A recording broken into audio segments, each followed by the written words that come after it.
Hey friends, John here with Worked Up, the workplace reality show where we talk about everything from toxic culture to empowerment on the job.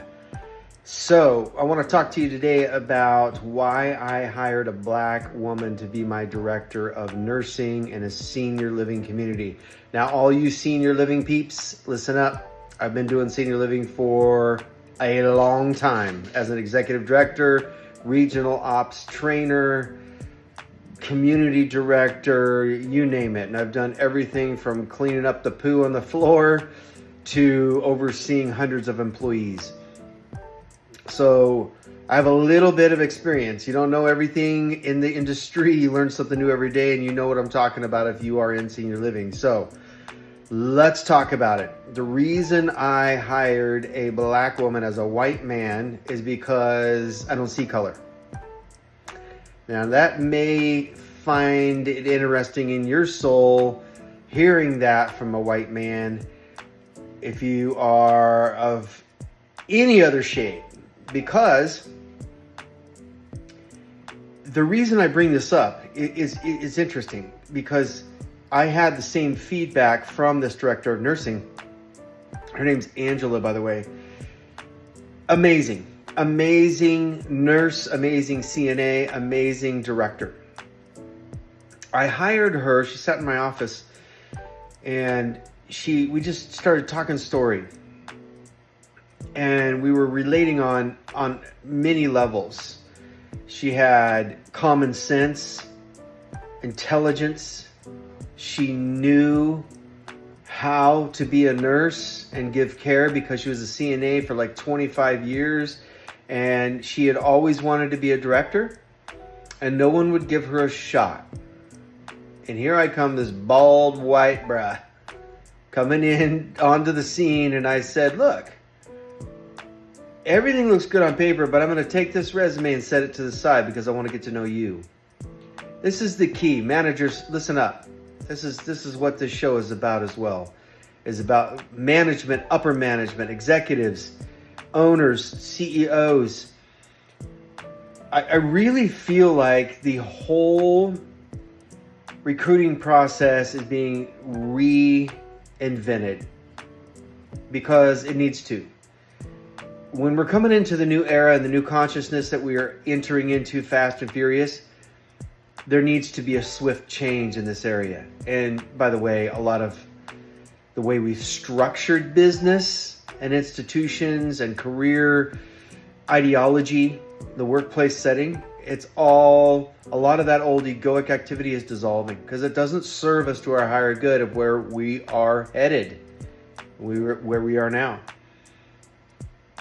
So when I'm looking at something in light of this new era, this new human coming onto the scene, the revamping, the dissolution of the egoic structure, I'm looking at it from a heart-centered space when I'm hiring somebody. So when she sat in front of me, I was like, okay, you not only are intelligent and very, very quick in the way that you respond to key things with common sense, you have a heart-centered space that's moving into the new consciousness. And it's hard to explain, but it's easy to recognize, if you know what I mean. If you're a manager, an owner, and you are moving into this new space, you know exactly what I mean. So we sat and we talked for a little while. She just told me her experiences, not trying to pitch something. Here's the clue and here's the key. She wasn't trying to pitch anything to me. She just wanted to find out how she could give care at the highest level. And when we're looking at resumes as management, you know, you're checking out that the stats and all that. I think most of that is egoic. Some of that's okay because you want to see kind of a little bit of their history. What matters is where are they now? Where's their heart? Where's their understanding? How are they carrying themselves right here, right now, in the current moment? That's what matters to somebody like me in executive management.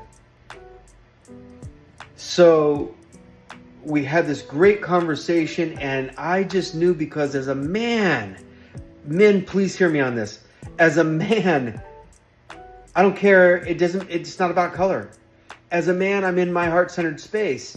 Yeah, I have my moments in the head, but mostly I've dropped 18 inches down into this space because I want to grow and expand as a human being. And when I dropped into this, I just knew. Cardiogenosis just knows from heart to heart. It has an understanding. I tapped in, tuned in, turned on to her heart, and she did mine. By the time she stood up after our interview, we gave a big hug, we hugged it out, and I knew she was the one. I had well-qualified candidates besides her, all right, of different shades, but it didn't matter. It didn't matter. I want every black woman and every black man to listen to this, please, coming from a white man. It's about heart-centered space. It has nothing, really nothing. And I understand the systemic racism, to the degree I can in this shade of color. However, we're moving into a new consciousness where we don't see the outer, we see the inner. We are in the heart cardiogenosis moment. Heart to heart. We speak the language without words. We speak it in frequency and energy, spirit to spirit. We understand each other. We get you, you get us. And it's interesting, I heard her say, as I hired her and brought her on, she was loving life, just loving the position, loving the job, loving the culture. And she said something super, super important. She got into an argument a little bit. She pushed back on this temporary temp agency. We call them temps agency, a couple different words.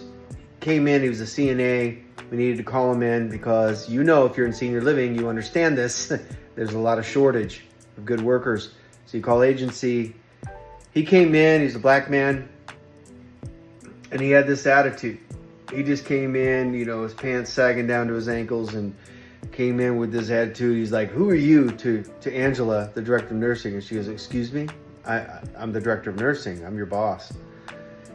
And he's like, "Well, I'm sorry I'm late, but, I had this, and this to do." And, he's complaining about the role already. He's telling her what he's going to do, what he's not going to do. And he's like going back and forth with her, hey, we're the, you got me, like saying, "Look, we're family." And she looks at him and she goes, "Look, I don't see race. I don't see color. What I see is competence. What I see is heart. What I see is service. Do you have that? Bruh, do you have that? Because if you don't, it's time to go." So she sent him home. Good for her. So Angela, I love you. If you see this, if you happen to come across this, and every other black woman and black man and any shade, I don't care. I love you. Heart-centeredness is where we're at and where we're headed. It goes beyond the tone. Goes way beyond the tone, bruh. All right, we'll see you on the next Soul Surf. Follow me there. Oh, wait, wrong channel. We'll see you on the next Worked Up. Worked Up, the workplace reality show. I have another channel called Soul Surf. We talk about similar things. So anyway, hey, see you on the next one.